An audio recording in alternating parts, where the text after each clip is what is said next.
It was about a year ago when I featured a set of Stratocaster pickups by Chubtone. Now these were the 61 set, and they've remained personal favorites, despite having tried most of the big names over the years. Now if you missed that video, I'll put a link in the description. These pickups aren't going anywhere, but I have been eager to try his 64 set and compare them to the 61s. You're going to want to stick around.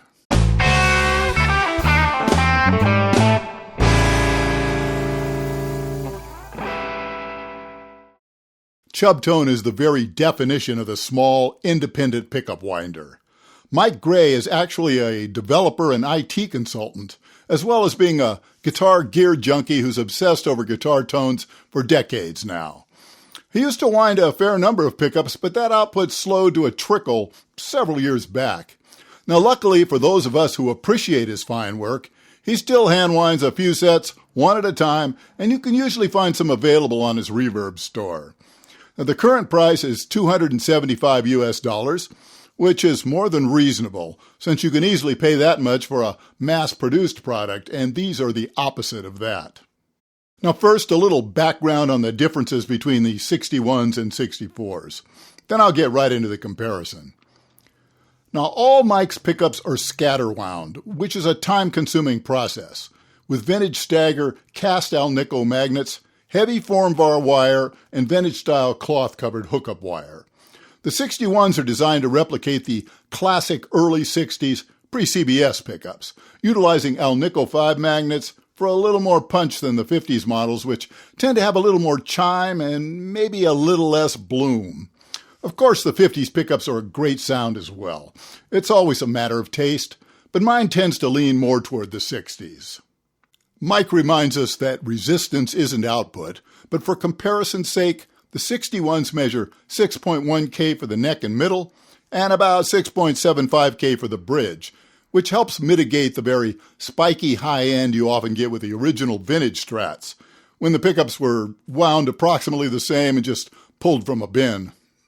As for the 64s, these are transition-era pickups with alnico 2 magnets, which I've always enjoyed for their generally sweeter tone. Now, Chubtone 64s are slightly overwound so as to be not only sweet but punchy as well. Resistance is 6.2K for the neck and middle, and again, the bridge is wound a little hotter and measures about 6.6K.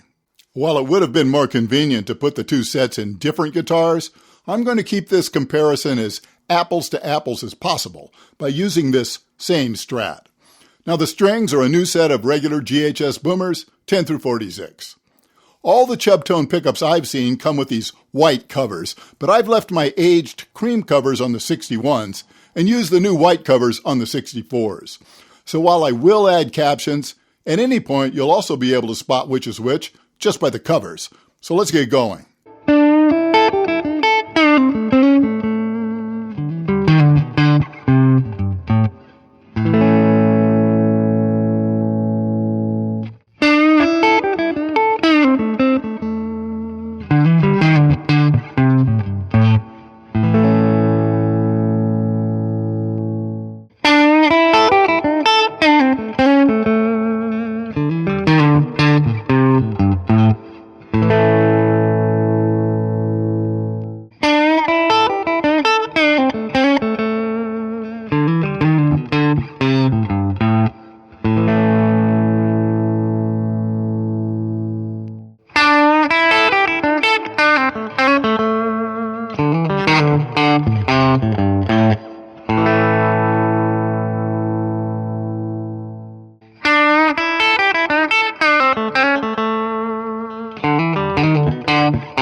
Well, immediately I'd say despite the differences, both are examples of how great Strat pickups should sound, in my opinion.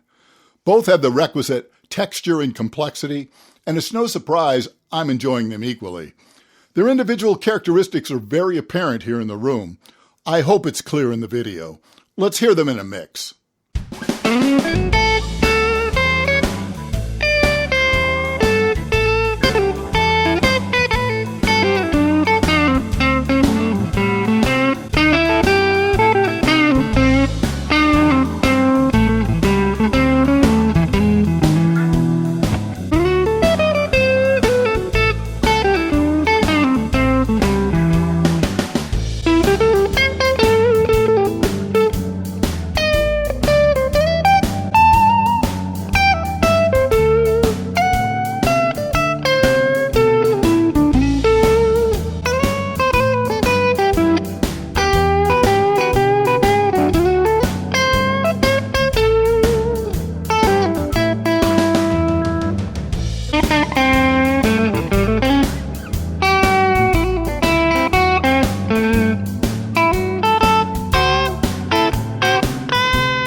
So what do you think? Did you find the differences subtle or obvious? Does one seem like it suits your music and style better than the other? If you have a favorite, let me know in the comments.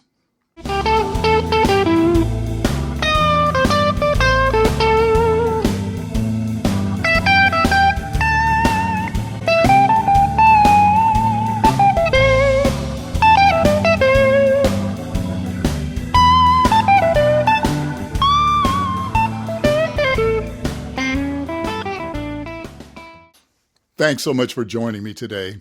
I hope you found this video enjoyable. Now don't forget to give it a like and subscribe if you haven't yet.